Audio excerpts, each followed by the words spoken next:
আপনাদেরকে আশ্বস্ত করছি, আগামী ৩রা আগস্ট এবং ৪ঠা আগস্ট শেখ হাসিনার বিরুদ্ধে প্রথম সাক্ষী তার জবানবন্দি আদালতে দেবেন।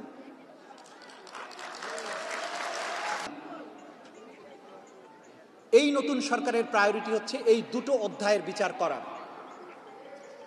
এই বিচার করার কাজটি সহজ কাজ নয়। আপনারা ক্ষোভ প্রকাশ করেছেন, আপনাদের প্রত্যেকটা আবেগ ক্ষোভকে আমি শ্রদ্ধা করি, কিন্তু বাস্তবতাটা হচ্ছে যে এটি কোনো সাধারণ বিচার নয়। মানবতা বিরোধী অপরাধ অথবা গণহত্যার বিচার বিশ্বের সবচাইতে জটিলতম অপরাধের বিচার।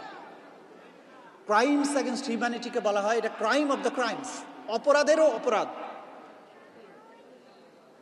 বিশ্বের মানবতা বিরোধী যতগুলো অপরাধ ট্রাইব্যুনাল হয়েছে জাতিসংঘের অধীনে, ফরমার যুগোস্লাভিয়ায়, রুয়ান্ডাতে, কম্বোডিয়াতে, জাপানে, এই সমস্ত জায়গায় এই ট্রাইব্যুনালগুলোর প্রথম তদন্ত রিপোর্ট আসতে তাদের সময় লেগেছে কমপক্ষে 2 বছর।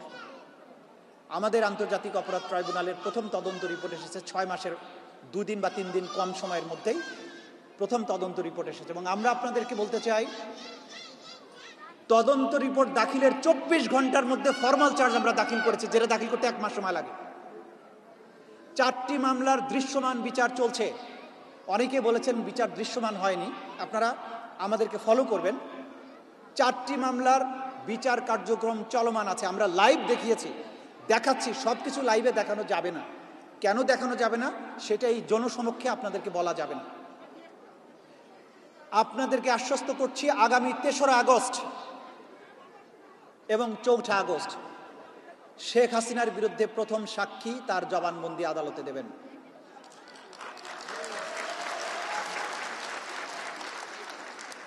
সেদিন গোটা জাতি টেলিভিশনের পর্দায় চোখ রাখবেন।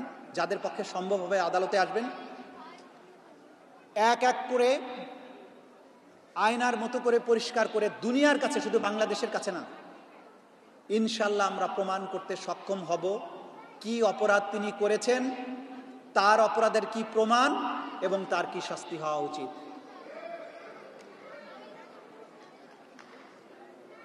অনেকেই বলেছেন 1 বছর হয়ে গেল কেন রায় হলো না। গণহত্যার মামলার বিচার 1 বছরে কখনো সম্পন্ন করা যায় না। যদি যেত তাহলে ওটা মোবাইল কোর্টের মতো বিচার হতো। দেখেন না, ম্যাজিস্ট্রেট সাহেবরা যায়, ভেজাল পণ্য, দাম বেশি নিচ্ছে, অপরাধ করছে, তাৎক্ষণিকভাবে ধরে, ম্যাজিস্ট্রেট ওখানে যায়, সাজা দিয়ে দেয়। এটা মোবাইল কোর্ট না, এটা ক্রাইমস এগেনস্ট হিউম্যানিটির বিচার। আপনার এই বিচার দেখার জন্য বাংলাদেশের 18 কোটি মানুষের 36 কোটি চোখের পাশাপাশি গোটা দুনিয়ার সমস্ত সচেতন মানুষের চোখ আছে। এই বিচার যদি আমরা সঠিকভাবে করতে না পারি, তাহলে তাড়াহুড়া করে ভুল বিচার করার দায়ে একদিন আপনারাই দাবি তুলবেন আমাদের বিচার করা দরকার। আমার বিচার সেদিন করতে আপনারা চাইবেন। আমরা সেই সুযোগ দেব না গোটা দুনিয়ার কাউকে। আমরা বিচার করব, অপরাধীর প্রাপ্য শাস্তি নিশ্চিত করব, কিন্তু কোনো রকমের অন্যায় প্রক্রিয়ার মাধ্যমে নয়। গোটা দুনিয়ার কেউ যাতে এই প্রশ্ন তুলতে না পারে যে বিচার হয়েছে কিন্তু সেটা কলঙ্কিত বিচার, যেটা আওয়ামী লীগ করেছিল অতীতে, সেই রকম কোনো কলঙ্কিত বিচার আমাদের হাত দিয়ে হবে না।